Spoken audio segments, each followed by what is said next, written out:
শিক্ষার্থী বন্ধুরা, তোমরা যে যেখানে আছো আমি তোমাদের সুস্বাস্থ্য কামনা করছি। প্রিজমের প্রজেক্ট এইজ এইচএসসি ২০২৬ ব্যাচের জন্য আমরা আজকে মার্কেটিং দ্বিতীয় পত্রের প্রথম অধ্যায় বিপণনের ধারণা নিয়ে আলোচনা করব। তো এই অধ্যায়ের গুরুত্বপূর্ণ যে বিষয়গুলো রয়েছে সেগুলো নিয়ে আমরা আজকে কথা বলবো। আমি তোমাদের সাথে আছি এস এম গোলাম মেহরাব, পড়াশোনা করছি ঢাকা বিশ্ববিদ্যালয় ম্যানেজমেন্ট ইনফরমেশন সিস্টেম বিভাগে। চলো তাহলে আমরা শুরু করে ফেলি। তাহলে শিক্ষার্থী বন্ধুরা, এই অধ্যায়ের যে গুরুত্বপূর্ণ বিষয়গুলো আমাদের জানতে হবে বা আজকে আমরা যেগুলো আলোচনা করব সেগুলো হচ্ছে বিপণনের ধারণা, বিপণনের ক্রমবিকাশ, কিভাবে বিপণন আজকের আমাদের এই আধুনিক যুগে এসে পৌঁছলো, বিপণনের বিভিন্ন বৈশিষ্ট্য সম্পর্কে আমরা জানবো। এছাড়া বিপণনের মৌলিক যে বিষয়সমূহ রয়েছে এগুলো সম্পর্কে আমরা জানবো। তাহলে এমসিকিউ ক, খ, গ, ঘ নম্বরের জন্য গুরুত্বপূর্ণ বিষয়গুলো কিন্তু আমরা আলোচনা করব। চলো আমরা তাহলে কথা না বলে শুরু করে ফেলি। তাহলে শিক্ষার্থী বন্ধুরা, বিপণন বা বাজারজাতকরণ এই বিষয়টা সম্পর্কে জানার আগে আমি তোমাদের ২ টা মৌলিক বিষয় সম্পর্কে একটু ধারণা দিব। তারপরে আমরা সংজ্ঞায় যাব। দেখো শিক্ষার্থী বন্ধুরা, বিপণন সম্পর্কে জানতে হলে আমাদেরকে সর্বপ্রথম ভ্যালু সম্পর্কে জানতে হবে। এই কথাটা আমরা বিপণনের বিভিন্ন জায়গায় বিভিন্নভাবে ব্যবহার হতে দেখব। তো সর্বপ্রথম ভ্যালু সম্পর্কে আমরা জানব। ভ্যালু হচ্ছে শিক্ষার্থী বন্ধুরা, দেখো আমরা যে বিভিন্ন পণ্য বা সেবা দ্রব্য ক্রয় করে থাকি, তো এগুলো আমরা কেন ক্রয় করি বলতো? নিঃসন্দেহে আমরা এগুলো ক্রয় করি কারণ এগুলো কোনো না কোনোভাবে আমাদের কাজে লাগে, আমাদের কোনো অভাব বা প্রয়োজন পূরণ করে, বা এদের সেই সক্ষমতা বা গুণাবলী রয়েছে যার মাধ্যমে তারা কিন্তু আমাদের কোনো একটি সুবিধা দিয়ে থাকে। তাহলে এই যে গুণাবলীটা আছে তাদের কোনো সুবিধা দেওয়ার সক্ষমতা রয়েছে, এটাকে আমরা কি বলি? উপযোগ বলে থাকি। আর এই উপযোগ অর্থাৎ একটি পণ্য থেকে বা একটি সেবা থেকে আমরা যে উপযোগ বা সুবিধা পেয়ে থাকি এগুলোকেই আমরা ভ্যালু নাম দিয়ে থাকি। অর্থাৎ একটি পণ্য বা সেবা থেকে আমরা যে উপকার বা সুবিধা পেয়ে থাকি ওটাকে আমরা ভ্যালু বলে থাকি। শুধুমাত্র ভ্যালু কথাটার অর্থ হচ্ছে এতটুকু। তাহলে ভ্যালু হচ্ছে উপযোগ বা প্রাপ্ত সুবিধা বা লাভ। অর্থাৎ কোনো একটি পণ্য থেকে নিঃসন্দেহে আমরা যে উপযোগ বা লাভটা পেয়ে থাকি সেটা ওই পণ্য বা সেবার ভ্যালু। আরেকটি বিষয় শিক্ষার্থী বন্ধুরা, সেটা হচ্ছে ক্রেতা সম্পর্ক। দেখো ক্রেতা সম্পর্ক কি? ধরো কোনো একটি কোম্পানি বা কোনো একটি প্রতিষ্ঠান, তার নিশ্চয়ই পণ্য বা সেবার কিছু ক্রেতা রয়েছে। তো সেই ক্রেতাদের সাথে ওই পণ্য বা সেবা উৎপাদনকারী প্রতিষ্ঠানের যে সম্পর্ক, যে ধরনের সম্পর্ক সেটাকে আমরা ক্রেতা সম্পর্ক বলে থাকি। যেমন ধরো যে আমি যদি একটি উদাহরণ দিই, বাটা কোম্পানির যদি আমি জুতা ব্যবহার করি, তাহলে আমি কিন্তু বাটা কোম্পানির যে উৎপাদিত পণ্য জুতা তার কিন্তু আমি ব্যবহারকারী বা ক্রেতা। তাহলে আমার সাথে বাটা কোম্পানির যে সম্পর্ক, কিরকম সম্পর্ক? ধরো আমি বারবার যখন জুতা ক্রয় করি, আমি কি বাটা কোম্পানি থেকেই নিচ্ছি কিনা বা তাদের বেস্ট প্রোডাক্টটা কিন্তু আমি নিচ্ছি কিনা? তাহলে এই যে কোম্পানির সাথে আমার অর্থাৎ ক্রেতার যে সম্পর্ক, এটাকে আমরা ক্রেতা সম্পর্ক বলতে পারি। তাহলে কোনো একটি প্রতিষ্ঠান বা কোম্পানির সাথে ক্রেতাদের যে সম্পর্ক, এটাকে আমরা কি বলতেছি? ক্রেতা সম্পর্ক। তাহলে এতটুকু নিশ্চয়ই আমরা বুঝছি শিক্ষার্থী বন্ধুরা যে ভ্যালু কি জিনিস আর ক্রেতা সম্পর্ক কি জিনিস। এবার আমরা দেখো, আমরা এবার বিপণন বা বাজারজাতকরণের সংজ্ঞা দিব। তো আমরা সংজ্ঞাটা দেখো যার থেকে নিয়েছি, Philip Kotler and Gary Armstrong. এনারা দুইজনই হচ্ছে বিপণন বিশেষজ্ঞ। তো এনারা একসাথে প্রিন্সিপালস অফ মার্কেটিং নামে একটি বই লিখেছেন। সেখানে তারা বিভিন্ন তত্ত্ব, সংজ্ঞা, উদাহরণ ইত্যাদি নিয়ে আলোচনা করেছেন। সেখান থেকে তারা বলেছেন দেখো, আর এনাদের মধ্যে ফিলিপ কটলার আমরা জানি উনি হচ্ছে আধুনিক বিপণনের জনক তাকে বলা হয়। তো ওনারা বলেছেন দেখো, বিপণন হচ্ছে একটি প্রক্রিয়া, বিপণন একটি প্রক্রিয়া বলেছেন তারা, যার মাধ্যমে কোম্পানি কি করে দেখো, ক্রেতাদের জন্য ভ্যালু সৃষ্টি করে।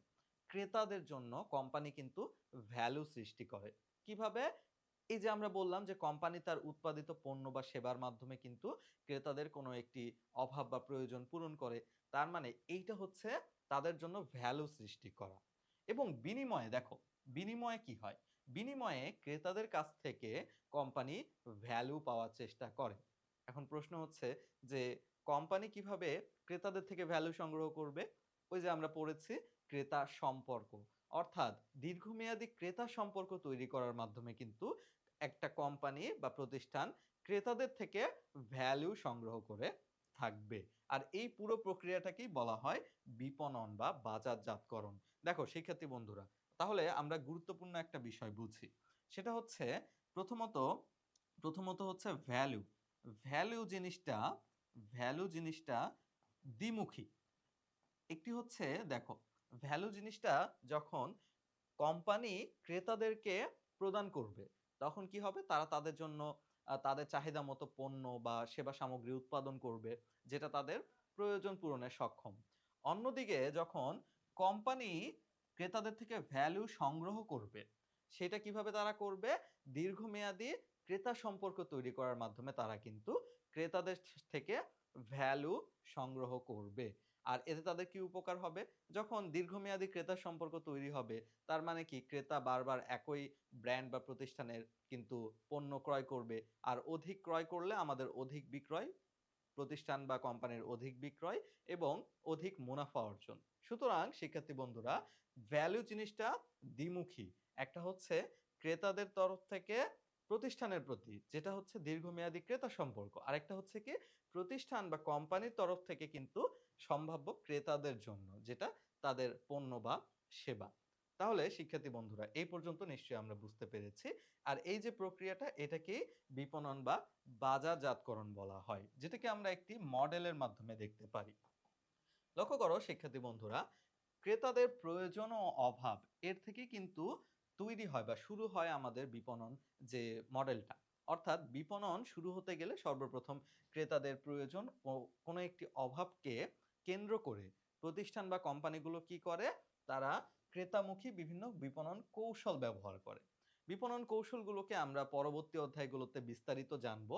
তো বিভিন্ন বিপণন কৌশল ব্যবহার করার মাধ্যমে ক্রেতাদের প্রয়োজন ও অভাব পূরণে কি করে কোম্পানি? বিভিন্ন আহ, সেবা ও পণ্যদ্রব্য কিন্তু বাজারে তারা পরিচিত করায়, ইন্ট্রোডিউস করে। এবং তার ফলে তারা কি করে? বিনিময়ে ক্রেতা সন্তুষ্টি অর্জনের চেষ্টা করে ও সম্পর্কের উন্নয়ন, অর্থাৎ একটি দীর্ঘমেয়াদী ক্রেতা সম্পর্ক তারা তৈরির চেষ্টা করে। তাহলে প্রয়োজন ও অভাব পূরণের জন্য বিভিন্ন ক্রেতামুখী বিপণন কৌশল ব্যবহার করে কোম্পানি কি করে? ক্রেতা সন্তুষ্টি অর্জনের ও সম্পর্কের উন্নয়নের চেষ্টা করে। ফলে তারা কি পায়? মুনাফা। তাদের মুনাফা অর্জিত হয় ক্রেতার সন্তুষ্টি অর্জনের মাধ্যমে। ক্রেতাদের থেকে ভ্যালু সৃষ্টি হয়, অর্থাৎ ক্রেতাদের থেকে যে ভ্যালুটা কোম্পানি সংগ্রহ করে, সেটা আলটিমেটলি কি? মুনাফা ও ক্রেতা সন্তুষ্টি। তাহলে নিশ্চয়ই এ পর্যন্ত আমরা বুঝতে পারছি শিক্ষার্থী বন্ধুরা।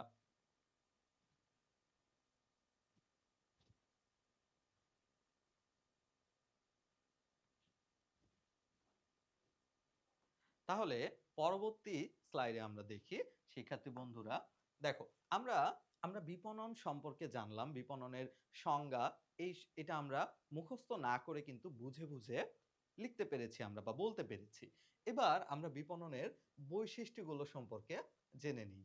তো দেখো শিক্ষার্থী বন্ধুরা, বিপণনের বৈশিষ্ট্য আমরা এভাবে মনে রাখবো। দেখো আমাদের জন্য সহজ হবে। সর্বপ্রথম সরবরাহকারী, অর্থাৎ যারা কাঁচামাল কি করে? সরবরাহ করে কোম্পানির কাছে। এখন বলো তো, বাজারে কি কোম্পানি একটাই থাকে? নিঃসন্দেহে না। প্রত্যেকটি সেবা বা পণ্যের জন্য একাধিক কিন্তু কি থাকে? প্রতিযোগী থাকে। বাটা কোম্পানির মতোই কিন্তু অ্যাপেক্স, জিলস, বে, বিভিন্ন কিন্তু জুতার কোম্পানি রয়েছে। তাহলে তারা কিন্তু তাদের প্রতিযোগী প্রতিষ্ঠান। তাহলে শিক্ষার্থী বন্ধুরা লক্ষ্য করো, এই যে কোম্পানি এবং প্রতিযোগীদের কাছে সরবরাহকারীরা কি করে? কাঁচামাল সরবরাহ করে। তারা কিন্তু নিজেদের মধ্যে প্রতিযোগিতামূলকভাবে বেটার পণ্য বা সেবা উৎপাদন করার চেষ্টা করে। এবং এক স্থানে উৎপাদিত পণ্য কিন্তু চূড়ান্ত ভোগকারী, অর্থাৎ দেশের বিভিন্ন স্থানে ছড়িয়ে দেওয়ার জন্য কি? বিপণনকারী মধ্যস্থ ব্যবসায়ীদের প্রয়োজন হয়। অর্থাৎ যারা মধ্যস্থ ব্যবসায়ী, এক স্থান থেকে অন্য স্থানে অন্য ক্রেতা বা অন্য বিক্রেতার কাছে কিন্তু পণ্য সরবরাহ বা পৌঁছিয়ে দেয়। তাহলে তাদের মাধ্যমে চূড়ান্ত ভোগকারীর কাছে পণ্যটা পৌঁছায়। তাহলে এই আলোচনার মাধ্যমে দেখো এবার বিপণনের যে বৈশিষ্ট্যগুলো রয়েছে। সর্বপ্রথম আমরা বলেছি বিপণন হচ্ছে একটি বিনিময় প্রক্রিয়া। বিনিময় মানে কি? যে পণ্যের বিভিন্ন ধরনের সেবা বা গুণাবলী এক মালিক থেকে অন্য মালিকের কাছে হস্তান্তরিত হবে, অর্থাৎ বিনিময় হবে। এই যে দেখো আমরা বলেছি কোম্পানি বা প্রতিযোগী যেই পণ্য উৎপাদন করে সেটা কি বিপণন মধ্যস্থকারী ব্যবসায়ীর মাধ্যমে চূড়ান্ত ভোক্তার কাছে গিয়ে পৌঁছায়। সুতরাং আমরা বলতেই পারি যে বিপণন একটি বিনিময় প্রক্রিয়া। তাহলে এরপরে শিক্ষার্থী বন্ধুরা রয়েছে ভোক্তামুখী প্রক্রিয়া। কেন ভোক্তামুখী? কারণ দেখো ভোক্তারা যেই ধরনের পণ্য প্রত্যাশা করবে, তাদের অভাব অনটন পূরণের জন্য, তাদের প্রয়োজন কিন্তু পূরণের জন্য যেই ধরনের পণ্য তারা চাইবে, ঠিক সেই ধরনের পণ্যই কিন্তু কোম্পানিকে বা হচ্ছে প্রতিযোগীদেরকে তৈরি করতে হবে। সুতরাং আমরা বলতে পারি কি যে বিপণন একটি ভোক্তামুখী প্রক্রিয়া। ভোক্তা যেভাবে চায় সেভাবে কিন্তু ভোক্তামুখী প্রক্রিয়ায় বিপণন হয়ে থাকে, সম্পন্ন হয়ে থাকে। এরপরে আমরা বলেছি গতিশীল প্রক্রিয়া।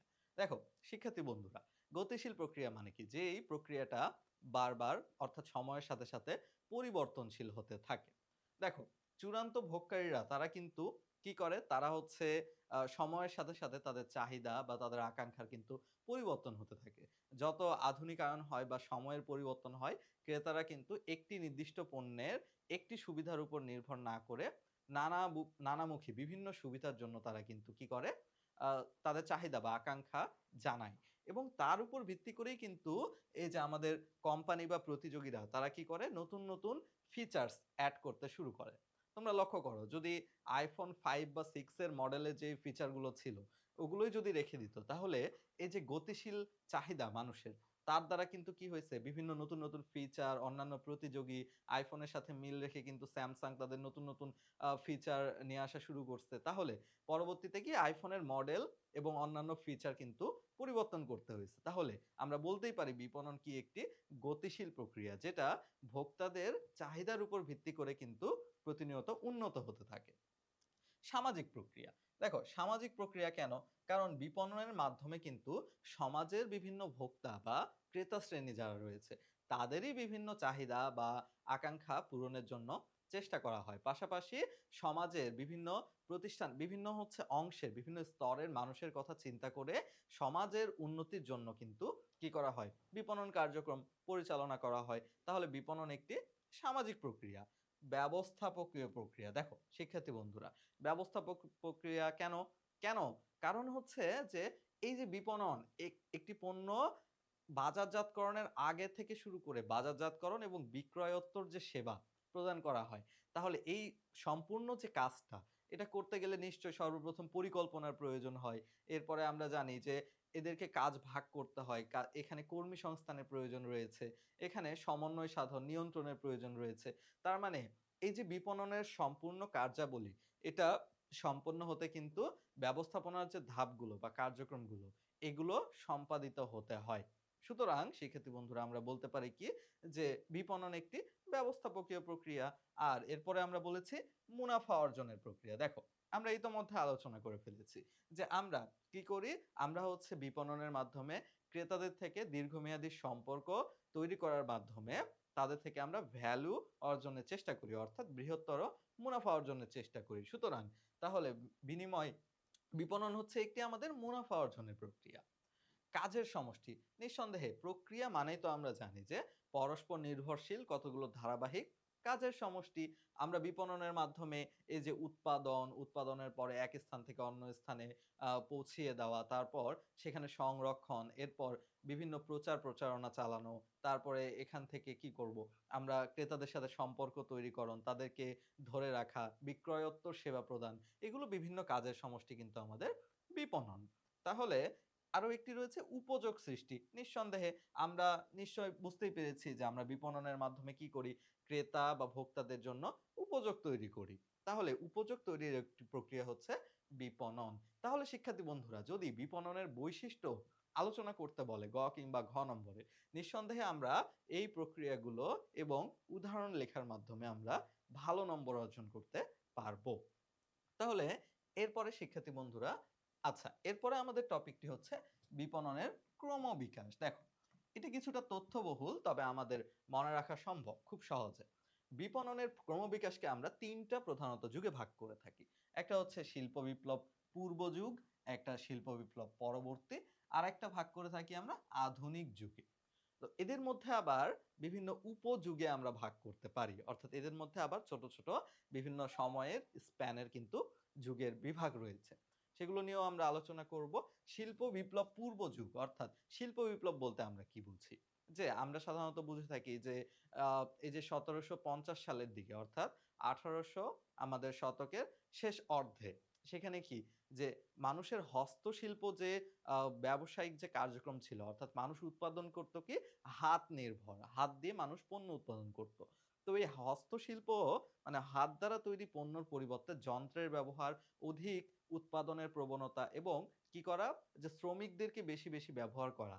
এই যে টেনডেন্সিটা এর মাধ্যমে কিন্তু অধিক উৎপাদন এবং কি করা হয় বিক্রয়ের যে প্রবণতা এটা শিল্প বিপ্লব, শিল্প বিপ্লবের যুগে আমরা দেখি। তাও এর পূর্বে শিল্প যুগটাকে আমরা শিল্প বিপ্লব পূর্ব যুগ বলি। আর এর পরবর্তী যুগকে আমরা শিল্প বিপ্লবের পরবর্তী যুগ বলি। আর আধুনিক যুগের বিভিন্ন বৈশিষ্ট্য সম্পর্কে ইদানিং আমরা এখনো পর্যন্ত দেখেই থাকি। তাহলে চলো আমরা এদের বিস্তারিত আলোচনা করে থাকি। সর্বপ্রথম শিল্প বিপ্লব পূর্ব যুগ কি? শিল্প বিপ্লব পূর্ব যুগকে আমরা আবার ২ টা ভাগে ভাগ করতে পারি। একটা হচ্ছে আত্মনির্ভরশীলতার যুগ। দেখো আত্মনির্ভরশীলতা মানে কি? যে নিজের প্রয়োজন নিজে পূরণে সক্ষম হওয়া। তার মানে কি শিক্ষার্থী বন্ধুরা? যে যখন আত্মনির্ভরশীলতার যুগ ছিল, তখন কিন্তু মানুষরা নিজেদের জন্য প্রয়োজনীয় পণ্য অর্থাৎ ধরো যে মানুষের তখন কি প্রয়োজন চাল, ডাল বা বিভিন্ন খাবার সামগ্রী, বস্ত্র এগুলো কিন্তু তারা নিজেরা উৎপাদন করত এবং নিজেরাই ব্যবহার করত।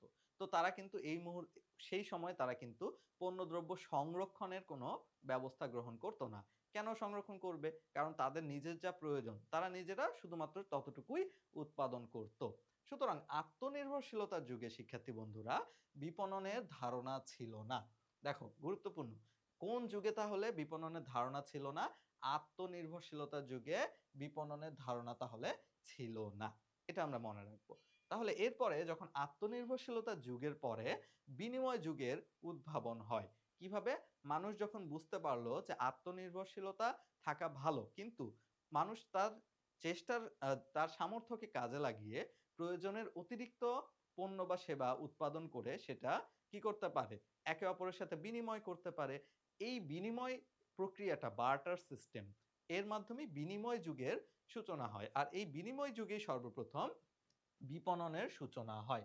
অর্থাৎ যখন মানুষ নিজের প্রয়োজনের অতিরিক্ত পণ্য কি করলো? উদ্ভাবন করলো, নিজের কাছে সংরক্ষণ করলো, তখন কিন্তু তারা সেটা একে অপরের অন্য যে চাহিদা, অন্য একজন যেটা পূরণ করতে পারে না, তার কাছে দিয়ে নিজের একটি চাহিদা যেটা সে উৎপাদন করতে পারেনি, তখন কিন্তু তারা নিজেদের মধ্যে বিনিময় শুরু করলো। আর এই বিনিময়টা কে কত ভালোভাবে করতে পারে, এর মাধ্যমেই কিন্তু বিপণনের সূচনা হয়। তাহলে বিপণন যুগে বিপণনের সূচনা বিনিময় যুগে বিপণনের সূচনা হয়।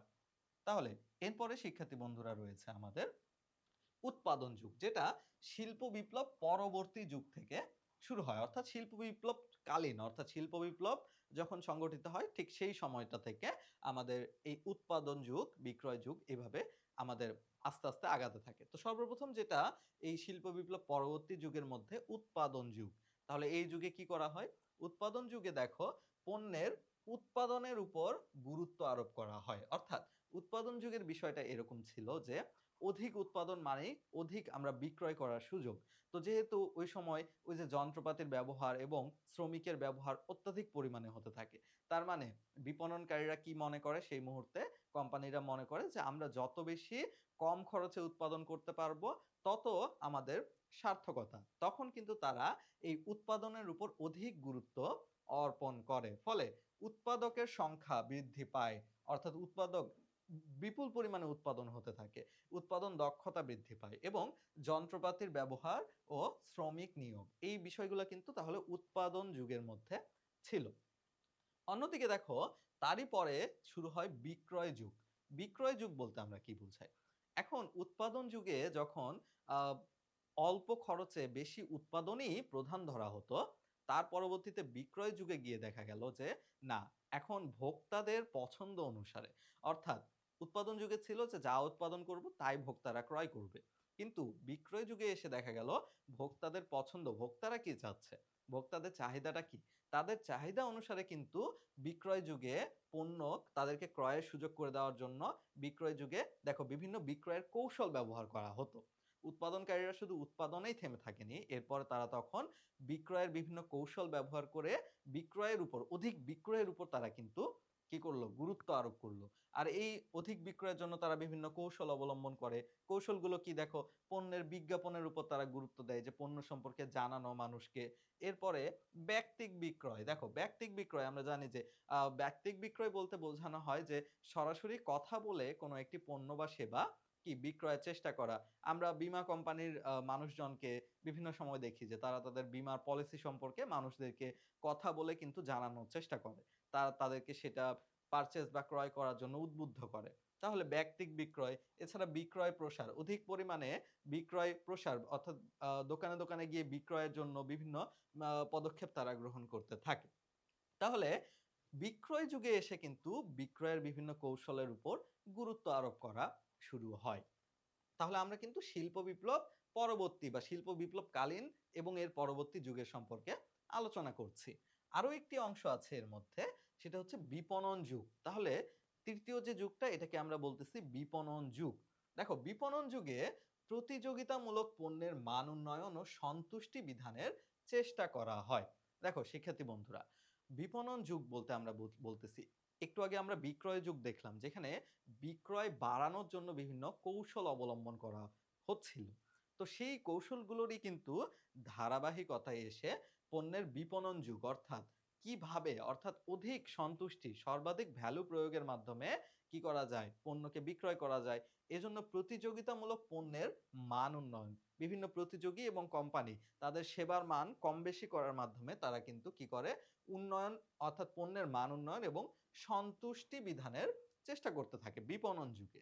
এবং ক্রেতাদের এই চাহিদা কিন্তু তখন বিভিন্ন বাড়তে থাকে, অর্থাৎ ওই যে আমরা বললাম যে একটি পণ্যের অল্প কিছু সুবিধার সাথে তারা সঙ্গতি রেখে তাদের চাহিদা বাড়াতে থাকে এবং একই পণ্যে কম মূল্যে কিন্তু তারা অধিক কি করে, সুবিধা পাওয়ার আকাঙ্ক্ষা রাখে। তাহলে তাদের বাড়তি চাহিদা মেটাতে বিপণনকারীরা কি করে, নীতি ও কৌশলে ধীরে ধীরে পরিবর্তন নিয়ে আসতে শুরু করে। এটা হচ্ছে বিপণন যুগের কিন্তু বৈশিষ্ট্য। মূলত ভোক্তামুখী যে বিপণন প্রক্রিয়া, সেটা কিন্তু এই বিক্রয় কিংবা বিপণন যুগের সময় থেকে আস্তে আস্তে লক্ষ্য করা যায়। তাহলে এরপরে লাস্ট আমাদের আরো একটা যুগ ছিল আধুনিক যুগ। আধুনিক যুগকে আমরা আবার তিনটা ধারায় ভাগ করতে পারি। একটা হচ্ছে শিক্ষার্থী বন্ধুরা সামাজিক বিপণন যুগ, অর্থাৎ ইতোমধ্যে আমরা বিপণন যুগ দেখলাম যেখানে ক্রেতাদের পছন্দ বা চাহিদা অনুযায়ী কিন্তু প্রতিযোগিতামূলক মান উন্নয়ন বা সন্তুষ্টি বিধানের চেষ্টা করা হচ্ছিল। তার ধারাবাহিকতায় সামাজিক বিপণন যুগে আরো একটি নতুন ধারণা কি হয়, উদ্বুদ্ধ হয়, সেটা হচ্ছে কি সামাজিক দায়বদ্ধতা। অর্থাৎ মানুষকে তাদের সর্বোচ্চ সুবিধা বা ভ্যালু দেওয়ার মাধ্যমেই তাদেরকে কোনো একটি পণ্য বা সেবা সরবরাহ করা হবে। কিন্তু পাশাপাশি সমাজের যে বিভিন্ন প্রাকৃতিক উপাদান বা সমাজের বিভিন্ন অন্যান্য যে অংশ, সেগুলোর জন্যও দায়বদ্ধতা থাকবে। অর্থাৎ প্রকৃতি বা সমাজের ক্ষতি না করে। দেখো সমাজের জন্য কল্যাণকর, অর্থাৎ মানুষ বা চারপাশের পরিবেশের জন্য কল্যাণকর এরকম পরিবেশ বান্ধব পণ্য ও সেবা উৎপাদন। এমন পণ্য উৎপাদন যেটার দ্বারা পরিবেশের কোনো ক্ষতি হবে না, বা এমন কোনো কার্যক্রম পরিচালনা যেটার জন্য বৃহত্তর অর্থে সমাজের উন্নয়ন সাধিত হবে। আমরা এরকম উদাহরণ আমরা দেখতে পারি যে ইউনিলিভার তাদের হচ্ছে লাইফ বয় সাবানের একটা ক্যাম্পেইন করেছিল, যেখানে তারা বিভিন্ন স্কুল কলেজে গিয়ে বাচ্চাদেরকে হাত ধোয়ার শেখানোর একটা উদ্যোগ গ্রহণ করেছিল। তাহলে এর দ্বারা কিন্তু তারা তাদের পণ্যের কি করলো, বিপণন কার্যক্রমও করলো এবং তাদের কিন্তু এটা একটা সামাজিক কি বলবো, সামাজিক হচ্ছে দায়বদ্ধতারও একটা জায়গা, যে তারা সমাজের জন্য কল্যাণকর কিছু একটা করলো। তাহলে শিক্ষার্থী বন্ধুরা এরপরে আমাদের আমাদের রয়েছে সম্পর্ক ভিত্তিক বিপণনের যুগ।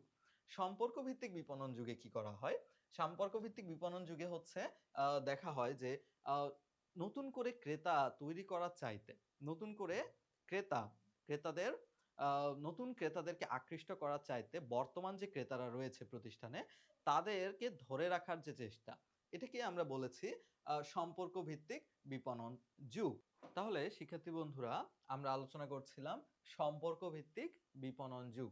আমরা সম্পর্ক ভিত্তিক বিপণন যুগ বলতে বোঝায় যে বর্তমান ক্রেতাদেরকে ধরে রাখা কিন্তু বর্তমান ক্রেতাদের চাইতে নতুন যে ক্রেতারা আমাদের আসবে, আগামীর ক্রেতাদের তৈরি করার চাইতে, তাদের দৃষ্টি আকর্ষণের চাইতে কম ব্যয়বহুল। সুতরাং বর্তমান যে ক্রেতারা রয়েছে বা বিভিন্ন পক্ষ রয়েছে সরবরাহকারী বা বিভিন্ন যে পক্ষরা রয়েছে, সেই পক্ষদের সাথে বর্তমান সম্পর্কটাকে ধরে রাখার যে চেষ্টা উন্নতভাবে, সেটিকে আমরা বলেছি সম্পর্ক ভিত্তিক বিপণন যুগ। দেখো, বর্তমান ক্রেতা সরবরাহকারী মধ্যস্থ ব্যবসায়ী, এই যে বিভিন্ন পক্ষরা রয়েছে বিপণন কাজের সাথে জড়িত, এদের সাথে দীর্ঘমেয়াদী সুসম্পর্ক তৈরি করা এবং সেই সম্পর্কটাকে রক্ষা করা, এটা কিন্তু আমাদের এই সম্পর্ক ভিত্তিক বিপণন যুগে প্রাধান্য পায়। এছাড়া এখানে একটি কথা বলা দরকার যে নতুন বা সম্ভাব্য ক্রেতা তৈরির চেয়ে বর্তমান ক্রেতাদের সাথে সম্পর্ক ধরে রাখার উপর গুরুত্ব আরোপ। আমরা ফিলিপ কটলার, অর্থাৎ আধুনিক বিপণনের জনক, তার কথা বললাম। তিনি বলেছেন যে বর্তমান ক্রেতাদেরকে ধরে রাখা এটা নতুন ক্রেতাদের তৈরি করা এর চাইতে ৫ ভাগের ১ ভাগ খরচ পড়ে এর উপরে। তাহলে আমরা নিশ্চয়ই বুঝতে পারতেছি যে সম্পর্ক ভিত্তিক বিপণন যুগ বলতে আমরা কোন সময়টাকে বুঝিয়ে থাকি। এছাড়া সামাজিক যোগাযোগ বা মোবাইল মার্কেটিং যুগ, যেটা একদম সর্বশেষ আমাদের বর্তমান যুগটা চলমান, আমরা কিন্তু এই যুগে সামাজিক যোগাযোগ মাধ্যম ব্যবহার বা মোবাইল ফোন, অর্থাৎ আধুনিক বিভিন্ন ব্যবস্থা বা পদ্ধতি ব্যবহারের মাধ্যমে আমরা কি করি, আমরা হচ্ছে পণ্যের ব্যাপক প্রসার বা ব্যাপক আমরা কিন্তু বিপণন কার্যক্রম চালিয়ে থাকি। তো যেমন আমরা দেখি যে বর্তমানে কিন্তু যে নামি দামি ব্র্যান্ডগুলো রয়েছে তাদের কিন্তু বিভিন্ন সামাজিক যোগাযোগ মাধ্যমে পেজ বা তাদের ওয়েবসাইট রয়েছে, তারা কিন্তু তার মাধ্যমে তাদের পণ্য বা সেবা সম্পর্কে সম্ভাব্য ক্রেতাদেরকে তথ্য দিয়ে থাকে বা তাদের পণ্যের বিজ্ঞাপন করে থাকে। তাহলে শিক্ষার্থী বন্ধুরা, এছাড়া কিন্তু এসএমএস বা বিভিন্ন এসএমএস এর মাধ্যমে প্রতিষ্ঠানগুলো ক্রেতাদের সাথে যোগাযোগ রক্ষা করে। বিভিন্ন ব্যাংক বা বিভিন্ন প্রতিষ্ঠানে কিন্তু এসএমএস এর মাধ্যমে কি এখনো তাদের গ্রাহক বা ক্রেতাদের জন্মদিনে কিন্তু তাদেরকে জন্মদিনের শুভেচ্ছা জানিয়ে থাকে। তাহলে এই যে ব্যবস্থাগুলো, এগুলো কিন্তু ধীরে ধীরে আধুনিক যুগের এখানে এসে পৌঁছেছে। আমরা এই যে যুগগুলোকে পড়লাম, বা আমরা বিপণনের যুগগুলোকে, এগুলোকে আমরা দেখো যদি একটি স্লাইডের মাধ্যমে দেখতে চাই, সর্বপ্রথম আত্মনির্ভরশীলতা যুগ, এরপরে বিনিময় যুগ, উৎপাদন যুগ, বিক্রয় যুগ, বিপণন যুগ, সামাজিক বিপণন যুগ, সম্পর্ক ভিত্তিক যুগ এবং সর্বশেষ আমরা পড়লাম মোবাইল মার্কেটিং যুগ, বা যেটা আরেকটা নাম হচ্ছে সামাজিক যোগাযোগ বা মোবাইল মার্কেটিং যুগ। তাহলে শিক্ষার্থী বন্ধুরা, এই দুইটার মধ্যে শিল্প বিপ্লব পূর্ব ছিল এই দুইটি, শিল্প বিপ্লব পূর্ব। এরপরে আমরা শিল্প বিপ্লব পরবর্তী সময়ের মধ্যে এই তিনটি যুগকে দেখেছিলাম। আর সর্বশেষ আমরা দেখেছি বিনিময় ৩, আচ্ছা এই পর্যন্ত ছিল। আর এইখান থেকে এই পর্যন্ত এই তিনটা সামাজিক বিপণন, সম্পর্ক ভিত্তিক বিপণন এবং সামাজিক যোগাযোগ ও মোবাইল মার্কেটিং যুগকে কিন্তু এই তিনটাকে আমরা আধুনিক যুগের মধ্যে দেখেছিলাম। তাহলে আশা করি শিক্ষার্থী বন্ধুরা, বিপণনের যে ক্রমবিকাশ এটা সম্পর্কে আমরা একটি ভালো ধারণা পেয়েছি। এরপরে আমাদের যে গুরুত্বপূর্ণ টপিকটি রয়েছে সেটা হচ্ছে বিপণনের মৌলিক বিষয়সমূহ। দেখো, বিপণনের জন্য বেশ কিছু মৌলিক বিষয় বা মৌলিক ধারণা রয়েছে যেগুলো আমাদের জানতে হয় বিপণন জিনিসটাকে ভালোভাবে বুঝতে গেলে বা এই সম্পর্কে পরবর্তীতে আলোচনা করতে গেলে। তার মধ্যে প্রয়োজন, অভাব, চাহিদা রয়েছে, পণ্য, সেবা ও অভিজ্ঞতা, ভ্যালু ও সন্তুষ্টি, এছাড়া রয়েছে বিনিময়, লেনদেন, সম্পর্ক, বাজার। তো এই বিষয়গুলো সম্পর্কে আমরা এখন জানবো। সর্বপ্রথম প্রয়োজন, অভাব এবং চাহিদা। তাহলে এগুলো কি?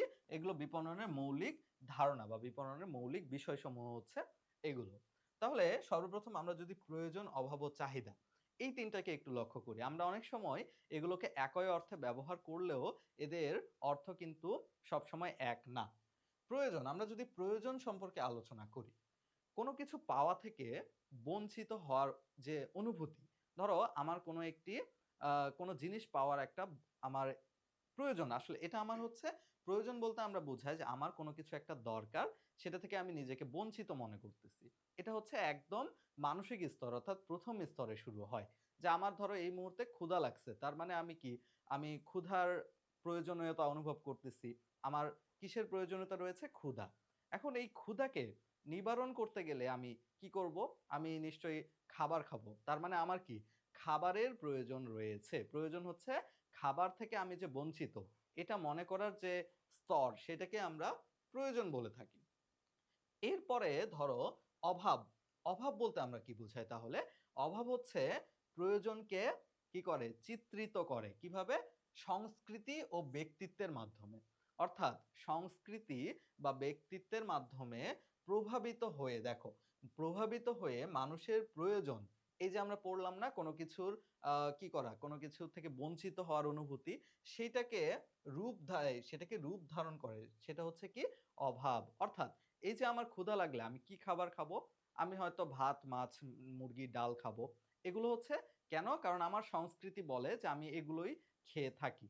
বা ধরো যে আমার হচ্ছে ধরো যে কিসের প্রয়োজন রয়েছে? আমার ধরো যে বাসস্থানের প্রয়োজন রয়েছে। আমি বাসস্থানের প্রয়োজন অনুভব করতেছি। এখন আমার সংস্কৃতি কি বলে? যে আমি যদি আমাদের সমাজের মধ্যে আমরা দেখি যে উচ্চবিত্তরা তারা কি করে? ইট, বালু, রড, সিমেন্ট দিয়ে তারা কিন্তু বাড়িঘর তৈরি করে। তাদের ব্যক্তিত্ব বা সংস্কৃতি তাদেরকে এটা কি করে? অ্যালাও করে বা পারমিট করে। কিন্তু যারা নিম্নবিত্ত তারা কি করে? তারা টিন বা হচ্ছে কাঠ দিয়ে বাড়িঘর তৈরি করে। তাদের যে অবস্থান, তাদের ব্যক্তিত্ব, তাদেরকে সামাজিক অবস্থা তাদেরকে এই যে তাদের প্রয়োজনটা তারা শেপ দেয় কিভাবে? বাড়িটা তৈরি করে তারা কাঠ, বাঁশ এগুলো দিয়ে। তাহলে অভাব কিন্তু প্রয়োজনের ২য় স্তর। অর্থাৎ প্রয়োজনটা কি জিনিস দিয়ে আমরা পূরণ করব সেটা অভাবের মাধ্যমে আমরা বুঝতে পারি। যেটা সংস্কৃতি ও ব্যক্তিত্বের দ্বারা প্রভাবিত হয়ে থাকে। আর এরপরে আমরা আ চাহিদা সম্পর্কে জানবো। আগে আমরা একটু বুঝে নিই যে প্রয়োজন আর অভাব এই জিনিসটাকে আমি বুঝতে পেরেছি কি না। প্রয়োজন হচ্ছে ১ম স্তর যে আমি কোন জিনিসের অভাব বোধ করতেছি। মানে আমি আ আসলে আমার প্রয়োজনটা কি? মানে কোন জিনিস থেকে আমি বঞ্চিত সেটাকে আমি শেপ দিব। অর্থাৎ নির্দিষ্ট পণ্য দিয়ে পূরণ করার যে আমার টেনডেন্সি, যেটা আমার সংস্কৃতি ও ব্যক্তিত্বের দ্বারা আসে সেটা হচ্ছে কি? অভাব। এবং চাহিদা। চাহিদা হচ্ছে কোনো কিছু কাঙ্ক্ষিত পণ্য বা সেবা কেনার সামর্থ্য, অর্থ ব্যয়ের ইচ্ছা এবং তার আগে হচ্ছে অভাব। অর্থাৎ অভাবের পরবর্তীতে আসে হচ্ছে চাহিদা। চাহিদা বলতে তাহলে দেখো আমরা সর্বপ্রথম অভাব অর্থাৎ আমি নির্দিষ্ট করব যে আমার কোন জিনিসটা প্রয়োজন। ধরো আমার পরিবহন ব্যবস্থার জন্য আমার একটি বাইক প্রয়োজন। তাহলে এই বাইকটা কেনার আর্থিক সামর্থ্য থাকতে হবে এবং অর্থ ব্যয়ের মানসিকতা থাকতে হবে। এখন ধরো কোনো একটি বাইক আমার পছন্দ হয়েছে। এখন রয়্যাল এনফিল্ড কেনার তো আমার কাছে টাকা নাই। তো এটা কিনতে গেলে তো আমার মানে হিউজ পরিমাণে একটা টাকা লাগবে। যদি আমার সেই সামর্থ্য না থাকে, তাহলে রয়্যাল এনফিল্ড এই বাইকটা কিন্তু আমার চাহিদা বলে আমি গণ্য করতে পারবো না। চাহিদা হতে গেলে আমার আর্থিক সামর্থ্য লাগবে এবং কৃপণতাও করা যাবে না। সেই পণ্যটি কেনার অর্থ ব্যয়ের মানসিকতা আমার থাকতে হবে। অর্থাৎ সামর্থ্যও থাকতে হবে, মানসিকতাও থাকতে হবে। এই ৩ টার সমন্বয়ে আমরা চাহিদা গঠন করে থাকি। এই জিনিসটাকে যদি আমরা একটু বিস্তারিতভাবে দেখি, দেখো উৎপত্তি। আমরা উৎপত্তি অর্থাৎ প্রয়োজনের উৎপত্তি হয় কোথা থেকে? আমরা মাত্র আলোচনা করলাম যে কোনো কিছু না পাওয়ার অনুভূতি থেকে। দেখো, তাহলে কোনো কিছু না পাওয়ার অনুভূতি থেকে কি তৈরি হয়? প্রয়োজনের উৎপত্তি হয়। আর এই প্রয়োজন থেকে ক্রেতা সাধারণের মধ্যে এর পরবর্তীতে অভাব সৃষ্টি হয়। নিঃসন্দেহে প্রথমে প্রয়োজন তৈরি হতে হবে, তারপরে অভাব তৈরি হতে হবে। এবং সর্বশেষ সেই অভাববোধ থেকেই কিন্তু চাহিদা তৈরি হয়। অর্থাৎ আমার যেই পণ্যের নির্দিষ্ট পণ্যের অভাব রয়েছে, সেইটা আমার কেনার সামর্থ্য আছে কিনা এবং মানসিকতা আছে কিনা। এর মাধ্যমেই কিন্তু আমরা চাহিদাটা নিরূপণ করে থাকি। ধারাবাহিক কার্যক্রম যদি আলোচনা করি, সর্বপ্রথম আমরা বলেছি যে কি মানুষ সর্বপ্রথম প্রয়োজন অনুভব করে। প্রয়োজনের পরে তারপরে অভাব এবং সবশেষে সেটা কেনার সামর্থ্য এবং ইচ্ছা থাকলে আমরা সেটাকে চাহিদা বলতে পারি। আর সম্পৃক্ততা যদি আমরা বলি, তাহলে মৌলিক চাহিদার সাথে প্রয়োজন অর্থাৎ মানুষের যে মৌলিক চাহিদাগুলো আমরা জানি খাদ্য, বস্ত্র, বাসস্থান ইত্যাদি থেকে বঞ্চিত হওয়ার যে অনুভূতি সেটি কিন্তু প্রয়োজন। তাহলে মৌলিক চাহিদার সাথে কে সম্পর্কিত? প্রয়োজন সম্পর্কিত। সংস্কৃত এবং ব্যক্তিত্বের দ্বারা প্রভাবিত হয়ে প্রয়োজনটা কি হয়? অভাবে পরিণত হয়। অর্থাৎ আমাদের যে চাহিদা সেটা কিন্তু সংস্কৃতি এবং ব্যক্তিত্বের দ্বারা প্রভাবিত হয়ে অভাবে পরিণত হয় এবং পণ্য কেনার এই যে আগ্রহ, আর্থিক সামর্থ্য, অর্থ ব্যয় করার ইচ্ছা এটাকে আমরা চাহিদা এর সাথে সম্পৃক্ত। অনুভূতির কথা যদি আমরা বলি, অধিকাংশ মানুষের প্রয়োজনের মধ্যে, আচ্ছা দেখো, মানুষের প্রয়োজনের মধ্যে তো কোনো পার্থক্য আসবে না। যে যেই সংস্কৃতিরই হোক বা যে যেই ব্যক্তিত্বেরই হোক, তার কিন্তু নিঃসন্দেহে একই পরিমাণে প্রয়োজন থাকবে, যেটা অন্য সংস্কৃতির মানুষেরও থাকবে। কিন্তু আমরা যখন তাহলে অধিকাংশ মানুষের প্রয়োজনে কোনো পার্থক্য দেখা যায় না। কিন্তু আমরা যখন অভাবে যাব, অভাবে গেলে তো সংস্কৃতি আর ব্যক্তিত্বের দ্বারা পার্থক্য চলে আসবে। এটা কিন্তু গুরুত্বপূর্ণ। তাহলে সংস্কৃতি ও ব্যক্তিত্বের কারণে কি বিভিন্ন মানুষের মধ্যে অভাবের পার্থক্য দেখা যায়। নিঃসন্দেহে অভাবের কিন্তু পার্থক্য দেখা যায়। কারণ সংস্কৃতি এবং ব্যক্তিত্ব মানুষভেদে আলাদা হয়ে থাকে। আর্থিক সামর্থ্যের পার্থক্যের কারণে ভোক্তাদের মধ্যেও কিন্তু চাহিদার পার্থক্য থাকে। কারণ আর্থিক সামর্থ্য তো ওই যে সবার থাকে না। একটা পণ্য ধরো যে কোনো একজন দরিদ্র মানুষ যদি একটি এরোপ্লেন কেনার কথা চিন্তা করে, তাহলে সে তো আসলে এটা করতে পারবে না। তাহলে তার যাতায়াতের মাধ্যম কি? তাকে রিক্সা করে বা অন্য কোনো স্বল্প ব্যয়ের মাধ্যমে তাকে কিন্তু পরিবহন যে সুবিধা সেটা তাকে নিতে হবে। সুতরাং তার এই যে আমরা কিন্তু তাহলে অনুভূতি অর্থাৎ পার্থক্য, মানুষের অনুভূতির যে পার্থক্যটা, সেটা প্রয়োজনের জন্য সবার সমান, অভাবের জন্য সংস্কৃতি এবং ব্যক্তিত্ব ভেদে আলাদা, এবং চাহিদার জন্য কিন্তু সেটা আরো আলাদা। কেন? কারণ আর্থিক সামর্থ্য সবার কিন্তু সমান না। তাহলে এরপরে যদি আমরা দেখি, আরো দুটি পার্থক্য রয়েছে। সেটা হচ্ছে দেখো বিপণনকারীর ভূমিকা। বিপণনকারী বা কোম্পানির ভূমিকা কি? দেখো তো, কোম্পানি কি একজন ব্যক্তির কাছে প্রয়োজন সৃষ্টি করতে পারে? না, প্রয়োজন কিন্তু প্রকৃতি প্রদত্ত। মানুষের ক্ষুধা লাগবে, মানুষের বাসস্থানের প্রয়োজন হবে, মানুষের চিকিৎসার প্রয়োজন হবে, এগুলো কিন্তু অটোমেটিক। এগুলোতে বিপণনকারী কখনো সৃষ্টি করতে পারে না। কিন্তু বিপণনকারী দেখো অভাব সৃষ্টি করতে পারে। তাহলে বিপণনকারী অভাব সৃষ্টি করতে পারে কেন? কারণ মানুষের যে অভাব, এটাকে কেন্দ্র করেই কিন্তু কি করে প্রতিষ্ঠান বা কোম্পানি তাদের পণ্যের বিজ্ঞাপন চালায় যে আমার এই পণ্যটি আপনাদের এই অভাবটি কি করতে পারে, সমাধান করতে পারে, তার উপযোগিতা দিতে পারে। এবং সবশেষে বিপণনকারী বিভিন্ন কৌশলে কিন্তু কি করে, বিভিন্ন দামি পণ্য বা বিভিন্ন কম দামি বিভিন্ন দামের পণ্য কিন্তু তারা বাজারে কি করে, বাজারে তারা ইন্ট্রোডিউস করে এবং সেগুলো বিক্রয়ের চেষ্টা করে বিভিন্ন কৌশলের মাধ্যমে। আচ্ছা, একটি উদাহরণ দেওয়া রয়েছে, যেমন অন্ন, বস্ত্র, বাসস্থান, আমরা যা বললাম, চিকিৎসা, এগুলো কিন্তু মানুষের একদম প্রয়োজন। এবং অভাব বলতে আমরা এগুলো পূরণ করার যে উপকরণ, অন্ন আমরা ভাত, মাছ, সবজি, মাছ, মাংস ইত্যাদির দ্বারা কিন্তু আমরা আমাদের এই অন্নের প্রয়োজনটা পূরণ করে থাকি। আর ক্রয় ক্ষমতার মাধ্যমে অভাব আহ, মেটানোর যে কোনো পণ্য বা সেবা, এটা যারা যেটা অ্যাফোর্ড করতে পারবে এবং সেটা কি করবে, কেনার বা ক্রয় করার তাদের সামর্থ্য থাকবে। তাহলে আশা করি শিক্ষার্থী বন্ধুরা, প্রয়োজন, অভাব, চাহিদা, এই গুরুত্বপূর্ণ তিনটা বিষয় সম্পর্কে আমরা সম্মুখ এবং বিস্তারিত ধারণা লাভ করতে পেরেছি। এরপরে আমাদের পণ্য, সেবা ও অভিজ্ঞতা, আরো একটি মৌলিক বিষয়। পণ্য বলতে আমরা বাজারে যে সকল উপকরণ ক্রয় বিক্রয় হতে দেখি, যেটার বস্তুগত কি রয়েছে, রূপ রয়েছে, সেগুলোকে আমরা পণ্য বলি। যা পাওয়া যায় তাই পণ্য। পণ্য বিভিন্ন ধরনের হতে পারে, এগুলো আমরা পরবর্তীতে জানবো। সেবা, সেবা আরেকটি গুরুত্বপূর্ণ বিষয়। সেবা কিন্তু দেখো কোনো কাজ, সুবিধা বা তৃপ্তি যা বিক্রয়ের জন্য উপস্থাপন করা হয়। অর্থাৎ পণ্যের সাথে পার্থক্য কোথায় দেখো, পণ্যের সাথে সেবার পার্থক্য হচ্ছে সেবা অস্পর্শনীয়। আমরা কিন্তু সেবাকে স্পর্শ করে দেখতে পারি না। আমরা যদি কোনো একটি রাইড নিয়ে থাকি, আমরা সেই রাইডের মাধ্যমে এক স্থান থেকে অন্য স্থানে যাই, এটাকে আমরা ছুঁয়ে দেখতে পারি না, এটা একটি সেবা প্রদান করে আমাদেরকে।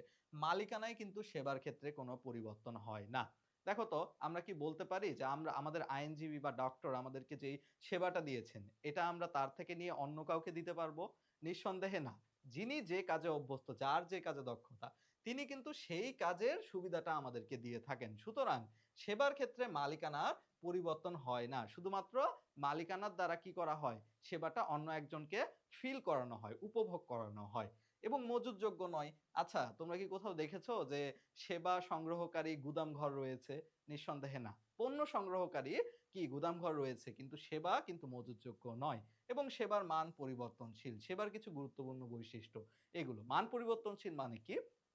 একজন নাপিত যখন একরকম করে চুল কাটবেন, পরবর্তীতে আরেকজনের চুল কাটতে গেলে কিন্তু তার সেবার ধরনটা পরিবর্তন হতে পারে। সুতরাং এই যে সেবা কার্যক্রমগুলো, এগুলো কিন্তু মান পরিবর্তনশীল। আরেকটি বিষয় রয়েছে অভিজ্ঞতা। অভিজ্ঞতা বলতে আমরা বুঝাই যে কোনো বিষয়ে অর্জিত বাস্তব জ্ঞান। অর্থাৎ বাস্তব জ্ঞান মানে কি, যে জিনিসটা ধরো যে এভারেস্টের চূড়ায় ওঠার যে একটা অভিজ্ঞতা, কিংবা সমুদ্রের তলদেশে গিয়ে ভ্রমণ করার যে অভিজ্ঞতা, এগুলোকে আমরা অভিজ্ঞতা বলে থাকি। তাহলে অভিজ্ঞতা হচ্ছে বাস্তব জ্ঞান। তাহলে আশা করি আমরা পণ্য, সেবা এবং অভিজ্ঞতা সম্পর্কে একটা ধারণা লাভ করতে পেরেছি। এছাড়া আমাদের ক্রেতা ভ্যালু এবং সন্তুষ্টি। দেখো, আমরা শুধুমাত্র ভ্যালু সম্পর্কে জেনেছিলাম। ভ্যালু হচ্ছে কোনো একটি পণ্যের কি করা, কোনো একটি সুবিধা দেওয়ার ক্ষমতা, এটা বা উপযোগ।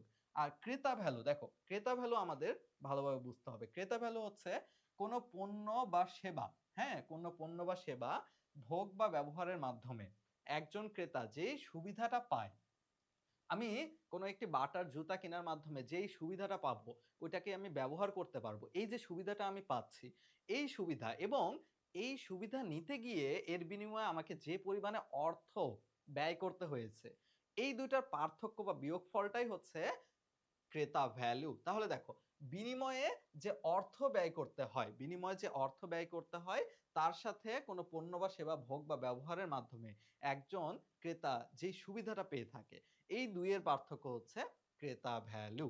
তার মানে কি? ক্রেতা ভ্যালু হচ্ছে প্রাপ্ত সুবিধা। হ্যাঁ? প্রাপ্ত সুবিধা, প্রাপ্ত সুবিধা, প্রাপ্ত সুবিধা। এর থেকে যদি আমরা বাদ দিই হচ্ছে প্রাপ্ত সুবিধা বিয়োগ হচ্ছে ব্যয়কৃত অর্থ। তাহলে শিক্ষার্থী বন্ধুরা, যেই পরিমাণ অর্থ ব্যয় করা হয় এবং প্রাপ্ত সুবিধা, ২ টার পার্থক্য হচ্ছে ক্রেতার মনের ক্রেতা ভ্যালু। তাহলে আমরা ২ টি পয়েন্ট দেখি, তাহলে আমরা বিষয়টা বুঝতে পারবো। সর্বপ্রথম আমরা বলেছি, দেখো, পণ্য মূল্য ঠিক রেখে, হ্যাঁ, পণ্য মূল্য ঠিক রেখে যদি পণ্যের মূল্য একই রাখা হয় এবং পণ্যের দেখো মান ও সেবা যদি বাড়ানো হয়। এখন পণ্যের মূল্য সমান রাখা হয়েছে, এই পাশে অর্থটা সমান রাখা হয়েছে, কিন্তু সুবিধা কি করা হয়েছে? বাড়ানো হয়েছে। তাহলে নিঃসন্দেহে ক্রেতা ভ্যালু বৃদ্ধি পাবে, কারণ এই ২ টার বিয়োগফলই তো হচ্ছে ক্রেতা ভ্যালু। এবং বিপরীত দিক থেকে লক্ষ্য করো, পণ্যের মান যদি ঠিক রেখে, হ্যাঁ, পণ্যের মান ঠিক রেখে, এবার মানের কোনো প্রাপ্ত সুবিধার কোনো পরিবর্তন করা হয়নি, এটা সমান রাখা হয়েছে। কিন্তু কি করা হয়েছে? পণ্যের মূল্য বাড়ানো হয়েছে, অর্থাৎ যেই পরিমাণ অর্থ ব্যয় করতে হয় সেটা বাড়ানো হয়েছে। তাহলে কি? এবার নিশ্চয়ই ক্রেতা ভ্যালু হ্রাস পাবে। কারণ বিয়োগফলটা এবার বেশি হবে, অর্থের মূল্য পরিমাণটা বেড়ে গেছে, যেখানে প্রাপ্ত সুবিধাটা সমান রয়েছে। তাহলে এই কনসেপ্টটা আমাদের জন্য খুবই গুরুত্বপূর্ণ, ক্রেতা ভ্যালু। তাহলে ভ্যালুকে আমরা বলেছিলাম সুবিধা। সুবিধা অর্থাৎ যেই পরিমাণে সুবিধা আমরা পাবো, তার সাথে আমাদের যে পরিমাণ অর্থ ব্যয় করতে হয়, তার বিয়োগফলটাকে আমরা ক্রেতা ভ্যালু বলে থাকি। পরবর্তীতে আমাদের দেখো ক্রেতা সন্তুষ্টি। আরো একটি বিষয় আমরা খুব মনোযোগ দিয়ে শিখব। ক্রেতা সন্তুষ্টি হচ্ছে, শিক্ষার্থী বন্ধুরা, প্রত্যাশার সাথে অর্জিত সুবিধার তুলনা করে, প্রত্যাশার সাথে অর্জিত সুবিধার তুলনা করে ভোক্তার মনে তৈরি হওয়া অনুভূতি। দেখো, আমাদের মনে বিভিন্ন অনুভূতি তৈরি হয় না? কখনো আমরা সন্তুষ্টি লাভ করি, কখনো আমরা কিন্তু অসন্তুষ্ট হই। তাহলে এখানে কিন্তু দেখো মূল পার্থক্যটা হচ্ছে অর্থের মূল্যের কোনো সম্পৃক্ততা নেই। অর্থাৎ যেই পরিমাণ অর্থ ব্যয় করতে হয়েছে এরকম কোনো কথা নেই। ধরো একটি পণ্য বা সেবা সম্পর্কে আমি বিজ্ঞাপনের মাধ্যমে বা বন্ধুর মাধ্যমে বা আমার নিজস্ব জ্ঞান থেকে আমি কোনো একটা প্রত্যাশা তৈরি করে রাখি যে আমি এই পণ্যটা ক্রয় করলে এই পরিমাণ সুবিধাগুলো পাবো। কিন্তু ওই পণ্যটা বাস্তবে ক্রয় করার পরে যখন আমি দেখব যে ওই পণ্য থেকে আমি ওর চেয়ে বেশি পরিমাণে সুবিধা পাচ্ছি, তখন কি হবে? আমার প্রত্যাশার চাইতে সুবিধা প্রাপ্তিটা বেশি। তাহলে কি? আমি সন্তুষ্ট হব। আর যদি আমার যেই পরিমাণে এক্সপেকটেশন তার চেয়ে কম সার্ভিস দেয়, তাহলে কি? নিশ্চয়ই আমি বুঝতে পারবো যে এটা আমাকে অসন্তুষ্ট করতেছে। তাহলে এটাই কিন্তু ক্রেতা সন্তুষ্টি। দেখো, ক্রেতা সন্তুষ্টি হচ্ছে ক্রেতা সাধারণের যে প্রত্যাশা এবং পণ্যের কার্যকারিতা, এই ২ টার বিয়োগফল হচ্ছে আমাদের ক্রেতা সন্তুষ্টি। তাহলে শিক্ষার্থী বন্ধুরা, ক্রেতা ভ্যালু, ক্রেতা সন্তুষ্টি, ২ টার মধ্যে কিন্তু সামান্য পার্থক্য রয়েছে। ক্রেতা ভ্যালু আমরা বলেছিলাম যে অনুপাত, আমাদের যে পরিমাণে ক্রেতা কি করবে? ক্রেতা যে পরিমাণে সুবিধা পাবে, সেই অনুপাতে তার যতটুকু কিন্তু কি করতে হবে? অর্থ ব্যয় করতে হবে। এই ২ টার অনুপাতকে আমরা বলেছিলাম, ক্রেতা ভ্যালু, অর্থের সাথে সম্পৃক্ত ছিল। এবং ক্রেতা সন্তুষ্টি হচ্ছে যে সাধারণ মানুষের প্রত্যাশা এবং বাস্তবতা, অর্থাৎ পণ্যের কার্যকারিতা। আমি যদি একটি পাওয়ার ব্যাংক কিনি এবং আমি যদি প্রত্যাশা করে থাকি যে এই পাওয়ার ব্যাংকটি আমাকে ১০ ঘন্টা সার্ভিস দিবে, ব্যাটারি ব্যাকআপ দিবে এবং ওইটা যদি আমাকে ১৫ ঘন্টা ব্যাকআপ দেয়, তার মানে কি? আমি সন্তুষ্ট। এবং যদি এটা আমাকে ৫ ঘন্টা ব্যাকআপ দেয়, তার মানে কি? ক্রেতা অসন্তুষ্ট হবে। এই জিনিসটাই বলা হয়েছে যে প্রত্যাশার তুলনায় পণ্যের কার্যকারিতা কম হলে ক্রেতা অসন্তুষ্ট হয়, আর প্রত্যাশার তুলনায় পণ্যের কার্যকারিতা বেশি হলে ক্রেতা সন্তুষ্ট হয়। নিঃসন্দেহে আমরা বুঝতে পেরেছি। শিক্ষার্থী বন্ধুরা, লাস্ট আমাদের যে ধারণাটা রয়েছে বাজার। বাজার সম্পর্কে আমাদের একটু জানতে হবে। বিভিন্ন দৃষ্টিকোণ থেকে বাজারকে সংজ্ঞায়িত করা যায় এবং বিপণনের ভাষায় বাজার বলতে বোঝানো হয় একটি পণ্যের বর্তমান এবং সম্ভাব্য ক্রেতাকে। একটি পণ্যের বর্তমান এবং সম্ভাব্য ক্রেতার সমষ্টিকেই বাজার বলা হয়। আমরা বাজার বলতে বলি না যে এই অমুক পণ্যের বাজার অনেক বেশি। আসলে বাজার বলতে ক্রেতা অনেক বেশি বোঝানো হয়। অর্থাৎ যেই পরিমাণে বর্তমান ক্রেতা রয়েছে ওই পণ্যের, সেই ক্রেতা এবং পরবর্তীতে যে ক্রেতারা কোনো একটি সুবিধা বা কোনো একটি আ কি বলবো বিজ্ঞাপন প্রচারের মাধ্যমে ওই পণ্য ক্রয়ে উৎসাহিত হতে পারে, তাদের সমষ্টিকেই বলা হয় সম্ভাব্য ক্রেতা। তাহলে একটি পণ্যের যদি বর্তমান ক্রেতা থাকে বাজারে ধরো ৫০ জন এবং সম্ভাব্য ক্রেতা যদি থাকে যে আরো ২০ জন এই পণ্যটি কিনতে পারে কোনো একটি আপগ্রেডেশন এর মাধ্যমে, কোনো একটি আ সুবিধা বর্ধিতকরণের মাধ্যমে। তাহলে ওই পণ্যটির টোটাল বাজার হবে ৭০ জন ক্রেতা। তাহলে বাজার হচ্ছে ক্রেতার সমষ্টি। তাহলে শিক্ষার্থী বন্ধুরা, আমরা এই পর্যন্ত এই অধ্যায়ের বেশ কিছু গুরুত্বপূর্ণ বিষয় নিয়ে আলোচনা করলাম। এই মুহূর্তে আমরা কয়েকটি গুরুত্বপূর্ণ এমসিকিউ নিয়ে আমরা তাহলে সলভ করি। চলো আমরা পারি কিনা। সর্বপ্রথম বলা হয়েছে বিপণন প্রক্রিয়ার উপাদান। দেখো তো বিপণন প্রক্রিয়ার মৌলিক যে বিষয়াবলী বা উপাদানগুলো আমরা পড়েছি, তার মধ্যে নিশ্চয়ই প্রয়োজন, অভাব এবং চাহিদা ৩ টাই ছিল। তাহলে উত্তর কোনটা? কোনটা? ঘ নম্বরটা দেখো সবগুলো। প্রয়োজন, অভাব এবং চাহিদা এবং এদের মধ্যে বিস্তারিত পার্থক্য কিন্তু আমরা আলোচনা করেছি। এরপর বলা হয়েছে নিচের কোনটি বিপণনের মৌলিক বিষয়? দেখো বিপণনের যে মৌলিক বিষয়গুলো আমরা আলোচনা করলাম, এর মধ্যে বন্টন ছিল না, অর্থ সংস্থান না, উৎপাদন না, বিনিময়। বিনিময় কিন্তু বিপণনের একটি মৌলিক বিষয়। এরপরে দেখো শিক্ষার্থী বন্ধুরা, প্রয়োজন কোন বিষয়ের সাথে সম্পর্কিত? প্রয়োজন মানে আমরা কি বলেছিলাম? সর্বপ্রথম স্তর, যে আমাদের কোনো কিছু থেকে বঞ্চিত হওয়ার যে অনুভূতি, সেটা হচ্ছে প্রয়োজন। তাহলে দেখো প্রয়োজন আরাম-আয়েশের সাথে না, সংস্কৃতির সাথে না, সংস্কৃতির সাথে যেটা সেটাকে আমরা অভাব বলেছিলাম। সংস্কৃতির সাথে সম্পৃক্ত হচ্ছে অভাব। সামাজিক মর্যাদা বৃদ্ধি না, তার মানে বেঁচে থাকা। আমাদের বেঁচে থাকার জন্য যে স্বাভাবিক যে আমাদের বঞ্চিত হওয়ার যে জায়গাগুলো রয়েছে, যেগুলো আমাদের দরকার, সেগুলোকে আমরা বলে থাকি প্রয়োজন। এরপরে শিক্ষার্থী বন্ধুরা, বিপণনের দৃষ্টিকোণ থেকে বাজার বলতে কি বোঝায়? দেখো বাজার বলতে আমরা মাত্র পড়েছি, বাজার হচ্ছে দেখো কি অতীত ক্রেতার সমষ্টি না, বর্তমান ক্রেতার সমষ্টি, শুধুমাত্র বর্তমান ক্রেতার সমষ্টি না, বর্তমান ও সম্ভাব্য ক্রেতার সমষ্টি। তাহলে বর্তমান ও সম্ভাব্য ক্রেতার সমষ্টি হচ্ছে বিপণন। আর শুধুমাত্র সম্ভাব্য না, এই দুইটার সমষ্টি হচ্ছে একসাথে বর্তমানের বাজার। এছাড়া রয়েছে শিক্ষার্থী বন্ধুরা, ক্রেতার সন্তুষ্টি বলতে আমরা কি বুঝাই? দেখো তো, ক্রেতা সন্তুষ্টি এটা কি আর্থিকভাবে জড়িত? না। ক্রেতার সন্তুষ্টি কিন্তু হচ্ছে মনের একটা অবস্থান, যে ক্রেতা সন্তুষ্ট নাকি অসন্তুষ্ট, যেটা আমরা কিছুক্ষণ আগে আলোচনা করেছি। তাহলে দেখো তো কোনটা? প্রত্যাশা অনুযায়ী পণ্য গ্রহণ না, সুবিধাজনক উপায়ে পণ্য প্রাপ্তি না, পণ্য হতে প্রাপ্ত সুবিধা ও ব্যয়কৃত অর্থ। দেখো ব্যয়কৃত অর্থ থাকলে আমরা অর্থের সাথে সম্পৃক্ত কি বলেছিলাম? ক্রেতা ভ্যালু। ক্রেতা ভ্যালু, ক্রেতা ভ্যালু কিন্তু অর্থের সাথে সম্পৃক্ত। তাহলে শিক্ষার্থী বন্ধুরা উত্তরটা কি? দেখো প্রত্যাশার তুলনায় ক্রেতার আনন্দের মাত্রা বেশি হওয়া। এই যে প্রত্যাশার সাথে ক্রেতার আনন্দের মাত্রাটা যে বেশি বা কম হচ্ছে, এটাকেই তো আমরা আসলে ক্রেতা সন্তুষ্টি বলেছিলাম। বেশি হলে ক্রেতা সন্তুষ্ট, আর যদি কম হয় তাহলে ক্রেতা অসন্তুষ্ট। এছাড়া বিপণনের ক্ষেত্রে কার চাহিদাকে বেশি গুরুত্ব দেওয়া হয়? নিঃসন্দেহে তোমরা বুঝতে পেরেছো, নিঃসন্দেহে ক্রেতা, ক্রেতা বা ভোক্তা চাহিদাকে। আমরা বলেছিলাম যে বিপণনের বৈশিষ্ট্যের মধ্যে বিপণন হচ্ছে ভোক্তামুখী প্রক্রিয়া, অর্থাৎ ক্রেতা বা ভোক্তার যে ধরনের চাহিদা তার উপর ভিত্তি করেই কিন্তু বিপণন কার্যক্রমকে পরিচালনা করা হয়। তাহলে বিপণনের ক্ষেত্রে ক্রেতার চাহিদাকে সর্বাধিক গুরুত্ব দেওয়া হয়। বাজার, আবারও বাজার, বাজার বলতে দেখো সেক্ষেত্রে বন্ধুরা বর্তমান ও ভবিষ্যৎ ক্রেতা, অর্থাৎ সম্ভাব্য, যেটাই সম্ভাব্য সেটাই হচ্ছে আমাদের ভবিষ্যৎ ক্রেতা। এছাড়া বলা হয়েছে দেখো আমরা যে যুগগুলো সম্পর্কে পড়লাম, সেখানের গুরুত্বপূর্ণ একটা বিষয়, বিক্রয় যুগে কোন বিষয়ে জোর দেওয়া হয়? দেখো বিক্রয় যুগ সম্পর্কে আমরা কি পড়েছি যে সেখানে বিক্রয়ের উপর অধিক গুরুত্ব দেওয়া হয়। বিভিন্ন বিক্রয় কৌশল ব্যবহার করে কিন্তু অধিক বিক্রয় এবং ভোক্তামুখী বিক্রয়ের কি সুযোগ নেওয়া হয়। তাহলে কোন বিষয়ে জোর দেওয়া হয়? দেখো পণ্য উৎপাদন এটা উৎপাদন যুগে যোগ দেওয়া হয়। উৎপাদন যুগে। ক্রেতা বিক্রেতার সম্পর্ক না, এটা হচ্ছে সম্পর্ক ভিত্তিক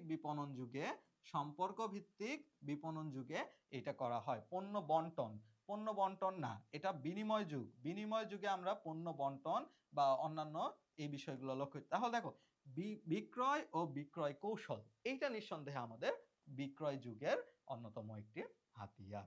তাহলে শিক্ষার্থী বন্ধুরা, আমরা এই তো মোটামুটি এই অধ্যায়ের মানে আজকের আলোচনার আমরা ইতিতে চলে এসেছি। তোমাদের সাথে এই অধ্যায়ের বাকি যে গুরুত্বপূর্ণ টপিক গুলো রয়েছে এই নিয়ে আমরা আগামী ক্লাসে আলোচনা করব। ততক্ষণ পর্যন্ত তোমরা সুস্থ থাকো। তোমাদের সুস্বাস্থ্য কামনা করছি। ধন্যবাদ।